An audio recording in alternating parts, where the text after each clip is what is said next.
Hey there, Gemini, Sun, Moon, and Rising. This is a reading for the eclipse that we're having on Sunday, September 7th. That is a full moon eclipse in Pisces. So we're going to take a look at that energy for the next 6 to 12 months as we work our way through the North Node in Pisces, the South Node in Virgo energy. So you have going on here, you have fifth house matters. So that's fun, romance, creativity, children. Taurus energy, which is about value and creating something that's sustainable and long-lasting. And you have Pluto, which is about transforming. And so in the areas of creativity and children and fun, there's a process here that is under transformation. You have Gemini, and not Gemini, you have Uranus in your sign. It's going to back up into Taurus is stationing retrograde this week and right before the eclipse at 1 degree of your sign, and then it's going to back up into Taurus in November, and then it will station direct sometime next year. I haven't really been paying attention close enough. Wow. This wolf baying at the moon, howling at the moon at a full moon eclipse. That's really interesting. So there's some transformation that's going on, but while Uranus is there at that 1 degree, it's still in trine with Pluto. And when it gets into Taurus, it's going to wrap up some cycles around material things that are going on in your life before it enters back into Gemini for the next 7 years. And so this howling at the moon energy, we've got two butterflies of transformation. So this is a material things, right? Spiritual transformation to me is always the dragonfly, but when it's material goods, money, stability, things like that, things that you can actually manifest and create, we get the, oh wow, we have the dog and the wolf. That is moon energy, right? This is the deep reflection. This is also calling to your soul, like where are you domesticated, right? And where do you yearn to be wild and free? Also calling in like-minded people and partnership, maybe even with this dog, a loyalty in this thing. We also have here, it's a squid. It's not an octopus. It's definitely a squid. So squids. Inky, when they're fearful, they release ink, so they're self-protecting. They are not aggressive. They do have the 8 legs, but they work together to move them through the emotional waters. We have, a third butterfly. Wow. This is a very transformative energy for you. We have the sun. Well, that's not, the sun though here looks like the wheel, the spokes of a wheel on a ship, and so it is movement forward. That is coming through, and you have the support of a dragon. This dragon is in it's in a protective stance. It's not an aggressive stance, it's a protective stance. So there is some kind of defensive energy going on here with this baby fawn. Something new, beginning energy. So big transformation here. It is something that when it's in the 5th house, it's your creativity. There's a need to really nurture it through dedication, right? Taurus is about showing up for yourself and getting an idea and moving forward with it. It's also about being in balance, right? Not being in balance, being fix on an idea and being able to move yourself forward to toward that goal, like having the goal in sight and taking regular steps toward it. Pluto is squaring Taurus, but it won't square Uranus when it moves back into Taurus. They're at different ends of the spectrum. Key to the situation is 9 of Swords. And those are your thoughts chasing around in your head and kind of making you a little crazy. Things that you're thinking about here, this financial abundance and security. This is the King of Pentacles, which to me is very much Taurus energy. Some people say it's Capricorn energy. I think it's focused energy in order to to manifest what it is that you want. This dog of loyalty here is actually a wolf, right? And so there is something about being loyal to the inner calling that is going on. In the area of transformation, you have the Chariot, which doesn't surprise me. This is thoughts and actions working together to focus you, to move you forward. And with all these butterflies of transformation here, there's something that needs your focus. In the area of resources, you have the Emperor. And so there's strategy involved. He looks like he's sitting on a beanbag, but it looks more like a peach than a beanbag. So it's something that's sweet and juicy, opportunity that is coming for you. I'm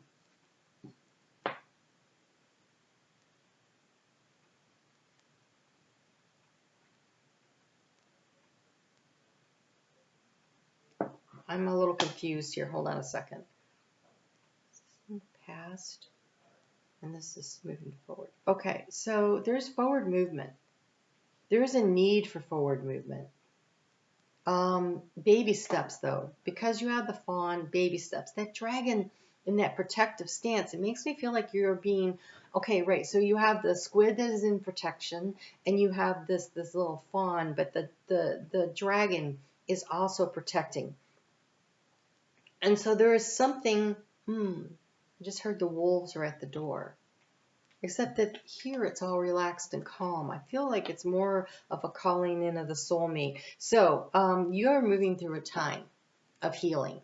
And somehow you got from the 6 to the 9. Okay? So this is in the past energy, the 6 of Swords. It's being pulled forward out of rough waters, but it's your thoughts that are pulling you forward. But now, for some reason, they're circling around and creating sleepless nights or anxiety, and more like sleepless nights because your thoughts just keep chasing you around. So here they're just chasing you around, and here in the heart space moving forward, we've got the 8 of Wands, and again, this is focusing your energy on that one thing, this one area. So you've got these 3 butterflies. Maybe you're trying to transform too many things too fast, and you need a strategy. A strategy. You have a lot of resources. When you have the Emperor sitting in the area of resources, that means that you have the material resources of the King of Pentacles, and you have the creative resources of the King of Wands, and you have the strategic resources of the King of Swords, and you have the emotional calm and stability available to you of the King of Cups. And so there's something about pulling all these forces together and really focusing on what your true heart desire is. This is, again, over the next 6 to 12 months. So there's no reason to feel like you got to rush and hurry now. The problem is, again, you're just not getting enough sleep.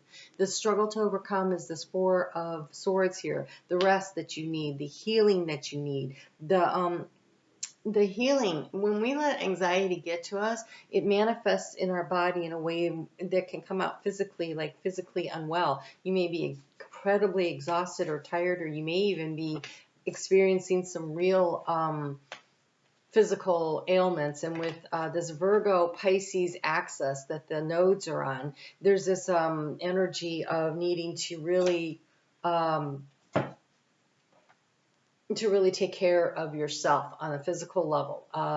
So Pisces is the feet, and the digestive tract is Virgo, and there's something about being able to sort out what you need. You may even find that your feet are a little swollen or that you're uncomfortable, but that would be circulatory problem. It feels like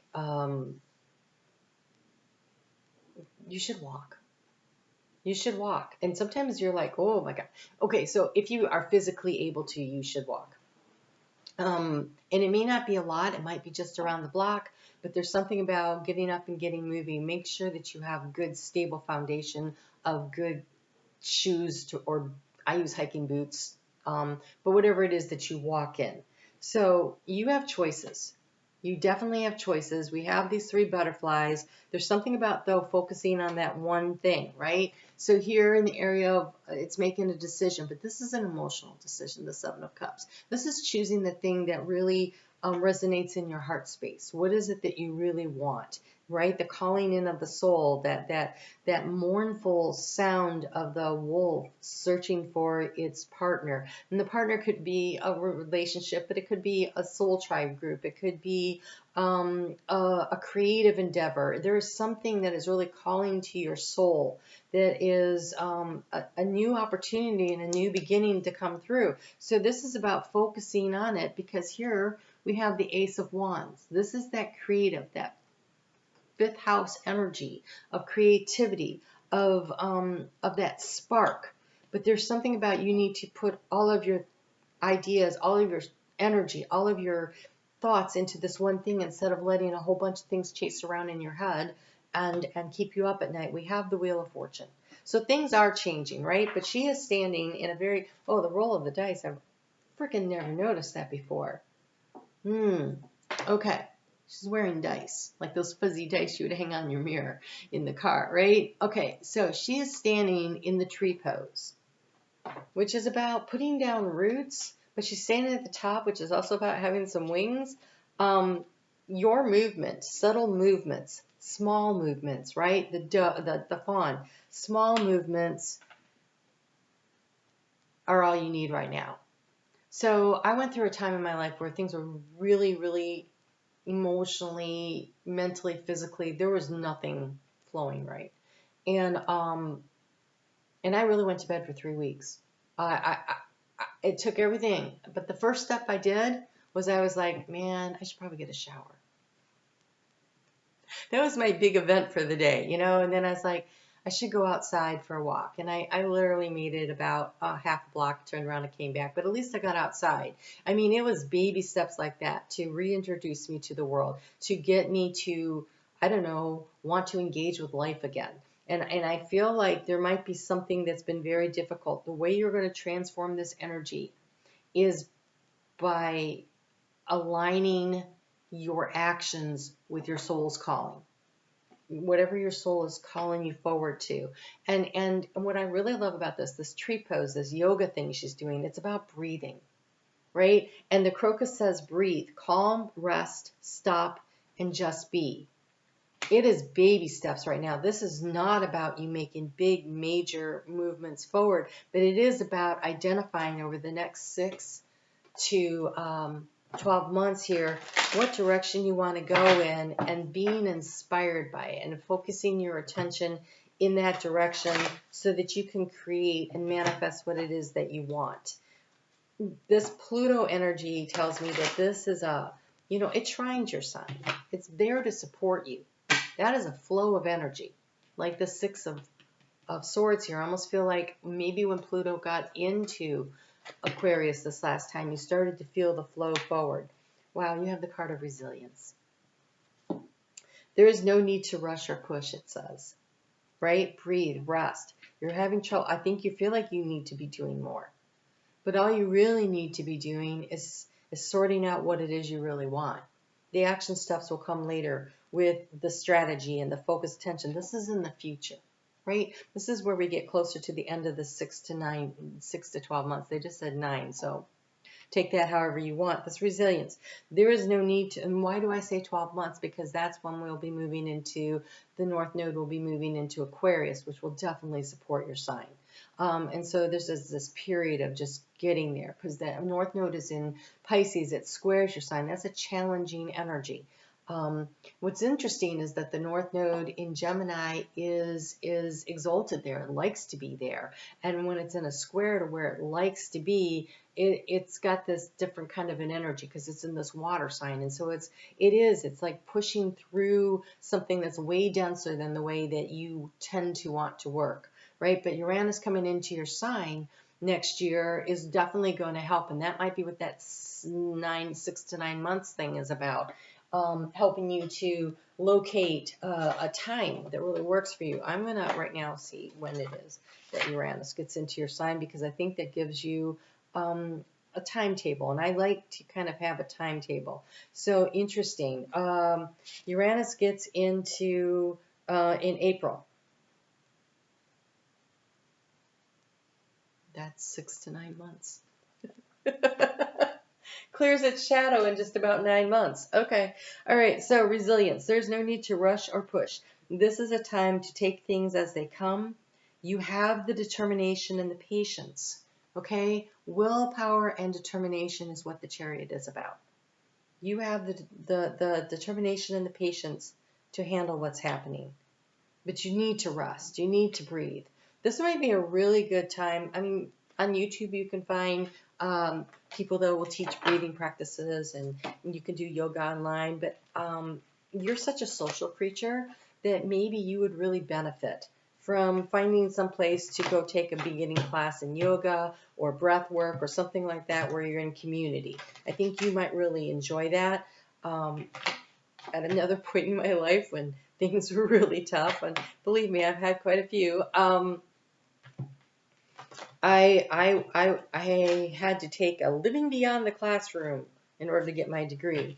So I took a 3-hour-a-week yoga class.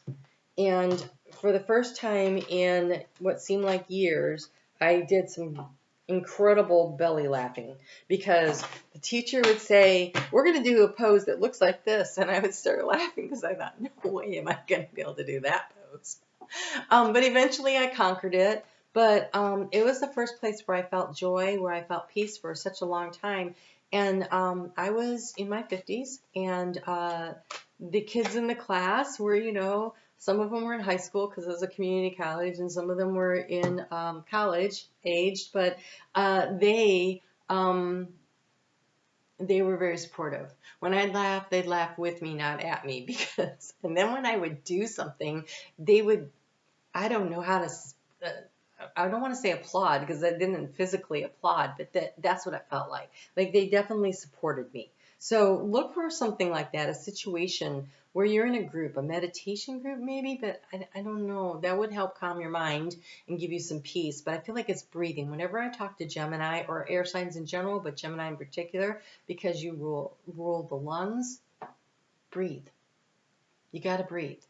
Inhale in. Nice deep, extending your belly out, nice deep to a count of 6, and then exhale to the count of 6. Push in your belly button back against your spine. Start there. Okay, you have limitations. Obstacles are not what they seem. You can get around them with some careful thought, or simply choose something that is better for you. You have choices. You do have choices. So you can do this, but you're definitely going through a healing process right now, and this is about this eclipse energy. I'm going to encourage you. I just did a video for my Facebook group, and the link is in the description box below. It's like a 38-minute video, but got into what this Pisces and Virgo axis is about, as far as giving ourselves away, being of service, but not that much, like saving, so that limitations, because Saturn's moving into Pisces, reminding us that we do need to have good, healthy boundaries, right? So choose something that's better for you. Whatever it is that you're going through here, you need to rest and recover. You need to breathe. And then you need to make better choices, right? The 7 of Cups. You need to make better choices. And then use that really nice analytical mind to determine your next step forward so you can focus on it. It is a process. No need to rush it. It'll take some time. All right, you guys take good care, and I'll talk to you again soon.